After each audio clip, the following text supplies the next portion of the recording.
Mesdames, Messieurs, bienvenue à cette première sortie de la semaine du Point de l'économie sur Reflet d'Afrique Télévision.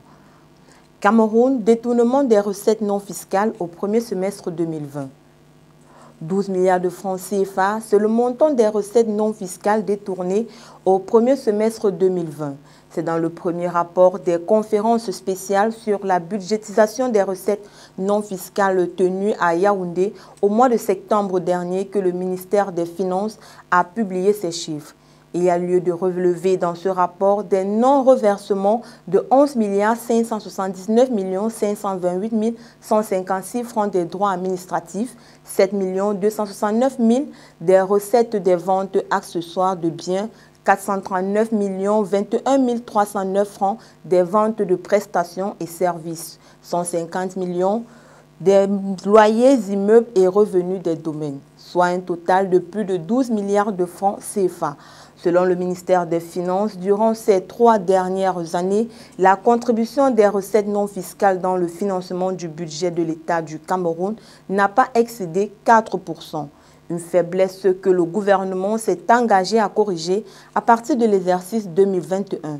Les objectifs de recouvrement des dites recettes qui sont passés de 168 milliards en 2018 en 200 milliards en 2019 et près de 204 milliards en 2020 sont ainsi appelés à évoluer à la hausse, de même que les réalisations effectives. Afreximbank accorde une facilité de découverte. 100 millions de dollars américains, c'est la somme que va débourser la Banque africaine d'import-export pour permettre à ses États membres de s'approvisionner par le biais de la plateforme africaine de fourniture médicale en matériel et consommables médicaux, destinée à lutter contre la pandémie de Covid-19. Les fonds ont été mis à la disposition des gouvernements africains pour l'acquisition de fournitures médicales via l'AMSP sous la forme de limites de découvert préapprouvées pour chaque gouvernement africain. Ce mécanisme permettra d'accélérer l'accès aux ressources médicales essentielles à la lutte contre la Covid-19 en réduisant le déficit de financement à court terme auquel les États africains peuvent être confrontés. Il est important de rappeler que la plateforme africaine de fourniture médicale a été lancée en juin dernier. Elle a été créée dans le but de faciliter l'approvisionnement mis en commun et transparent des pays africains. Elle a été mise en place par les centres africains de contrôle et de prévention des maladies de l'Union africaine, Afreximbank et la Commission économique des Nations unies pour l'Afrique. Son exploitation est assurée par la société Django. Ces services sont aussi mis à la disposition des pays de la communauté des Caraïbes. Ce marque, la BA fixe ses commissions. 0,5%, c'est le taux de pourcentage de la commission à prélever par la Banque centrale lors de l'exécution des transferts sortant hors de la communauté économique et monétaire de l'Afrique centrale pour le compte des intermédiaires.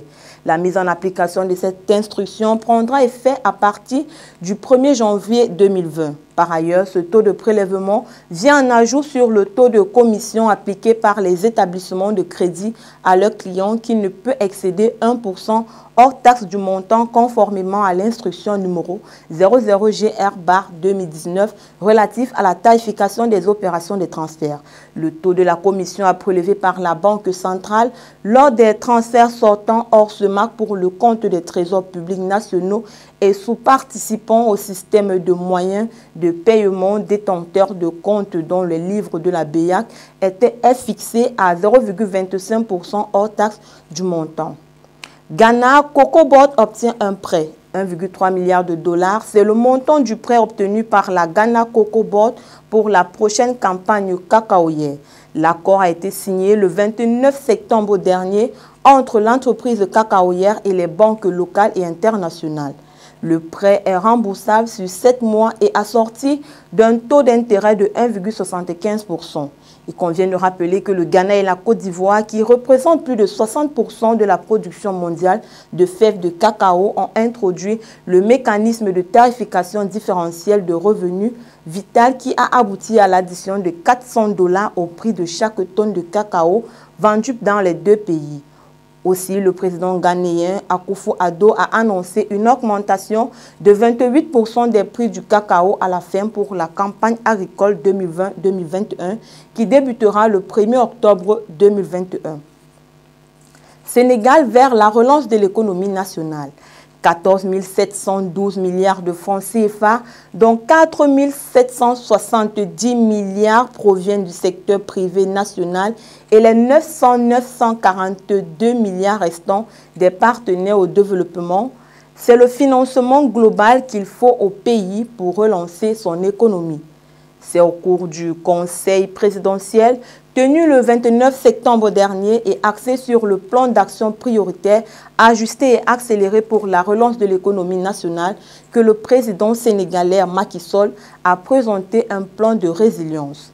Durant ce conseil, les membres du gouvernement ont identifié dans ce plan d'action prioritaire ajusté et accéléré 5 secteurs clés pour relancer l'économie qui a été secouée de plein fouet par le coronavirus.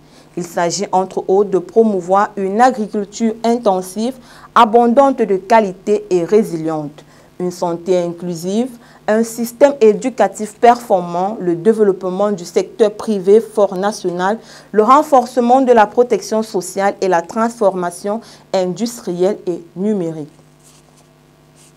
Terminons ce point de l'économie avec le Gabon qui connaît une explosion des ventes de ses produits pharmaceutiques. Le commerce des produits pharmaceutiques a augmenté de 2,9% à 30,6 milliards de francs CFA au premier semestre 2020. Une hausse qui est consécutive à l'explosion de la demande des produits de lutte contre le Covid-19. C'est dans une note de conjoncture sectorielle que le ministère de l'économie a révélé que l'euphorie autour du coronavirus a boosté la vente des produits pharmaceutiques. Le chiffre d'affaires de cette activité s'est élevé à 30,6 milliards de francs CFA au premier semestre 2020, soit une hausse de 2,9% par rapport à la même période en 2019. Une performance consécutive à la fermeté de la demande des médicaments. Mais avec la tendance baissière de l'épidémie observée depuis le début de ce second semestre, le commerce des produits pharmaceutiques pourrait ne pas être aussi flamboyant sur la seconde partie de l'année. C'est tout pour le point de l'économie de ce jour. Retrouvons-nous demain pour une nouvelle sortie. Les programmes sont en continu sur nos différentes plateformes médias, Facebook, Twitter, Instagram, YouTube ou sur notre site internet www.refletdafriquetv.com. Agréable sur le programme à notre compagnie.